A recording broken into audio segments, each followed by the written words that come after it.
MS Excel 2016 के इस अध्याय में आज आप सीखेंगे कॉलम्स तथा रोज फार्मूलों का उपयोग करना।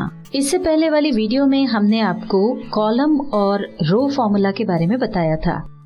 आज इस वीडियो में हम आपको कॉलम्स और रोज फार्मूला की जानकारी दे रहे हैं।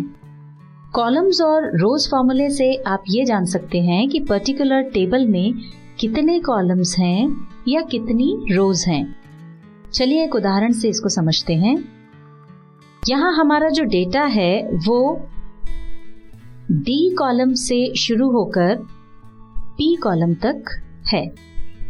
अब मान लीजिए हम ये जानना चाहते हैं कि हमारा डेटा कुल कितने कॉलम्स में है, तो उसका एक तरीका तो ये है कि हम इनकी गिनती कर लें। जैसे कि यहाँ पर हमारा जो डेटा है वो ए कॉलम से शुरू न होकर के डी से शुरू हो रहा है, इसलिए हम गिनती डी कॉलम से शुरू करेंगे। ये हो गया पहला कॉलम, ये दूसरा, ये तीसरा। इसी तरह आप जो लास्ट कॉलम है जहां तक की डेटा है वहां तक गिनती कर लें। पर अगर डेटा बड़ा हो तो ऐसी स्थिति में ये काम कठिन हो जाता है। इस काम को सरलता से करने के लिए हम कॉलम्स फॉर्मूले का उपयोग कर सकते हैं। यहाँ पर हमने एक टेबल बनाई हुई है। इसकी सहायता से पहले हम कॉलम्स फार्मूला समझ लेते हैं। सबसे पहले इक्वल टू का साइन लगाकर कॉलम्स टाइप करेंगे। ये यहाँ पर फार्मूला आ गया है, इस पर हम डबल क्लिक कर देंगे। यहाँ अरे का मतलब है कि टेबल की वो रेंज जिसमें आप जानना चाहते हैं कि कितने कॉलम्स हैं। तो हम पूरी टेबल को सिलेक्ट कर लेते हैं। ये हमने अपनी पूरी टेबल सिलेक्ट कर ली है।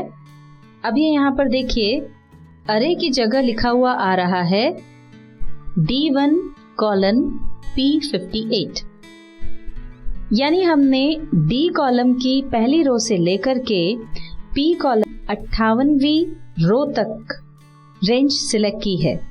अब हम ब्रैकेट क्लोज करके एंटर प्रेस करेंगे। ये देखिए कॉलम्स फार्मूले ने हमें रिजल्ट दे दिया है कि हमारे टेबल में 13 कॉलम्स हैं। इसका मतलब ये कि हमने जो रेंज सिलेक्ट की थी उसमें 13 कॉलम्स थे। हम एक बार और दूसरी रेंज के साथ ये फार्मूला उपयोग करके देखते हैं। कॉलम्स फार्मूला टाइप करके इस बार हम पूरी टेबल सिलेक्ट न करके उसका एक पर्टिकुलर हिस्सा जो है वो ही सिलेक्ट कर रहे हैं। ये यहाँ फार्मूले में रेंज आ गई है। अब ब्रैकेट क्लोज करके एंटर प्रेस करने पर आप देख सकते हैं कि यहाँ पर केवल 3 नंबर आया है, क्योंकि हमने केवल 3 कॉलम्स की रेंज ही सिलेक्ट की थी। आइए अब हम रोज फॉर्मूले को समझ लेते हैं। सबसे पहले इक्वल टू का साइन लगाकर टाइप करेंगे रोज। अब यहाँ पर लिखा हुआ आ रहा है अरे। इसका मतलब है कि टेबल की वो रेंज जिसमें आप जानना चाहते हैं कि कितनी रोज है। हम इस पूरी टेबल को सिलेक्ट कर लेते हैं।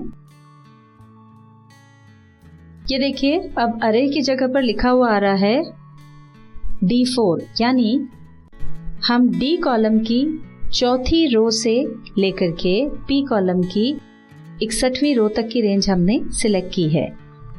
अब हम ब्रैकेट क्लोज करके एंटर प्रेस करेंगे।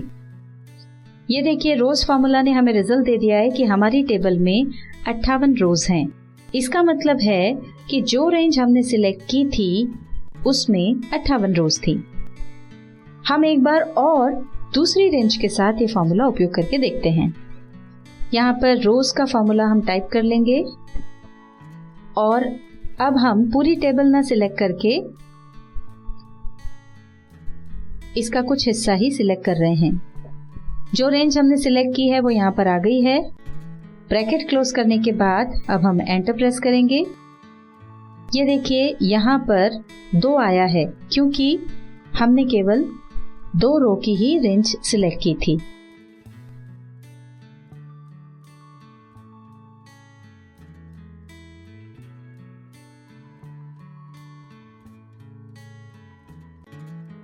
MS Excel 2016 के इस अध्याय में आपने सीखा कॉलम्स तथा रोज फार्मूलों का उपयोग करना।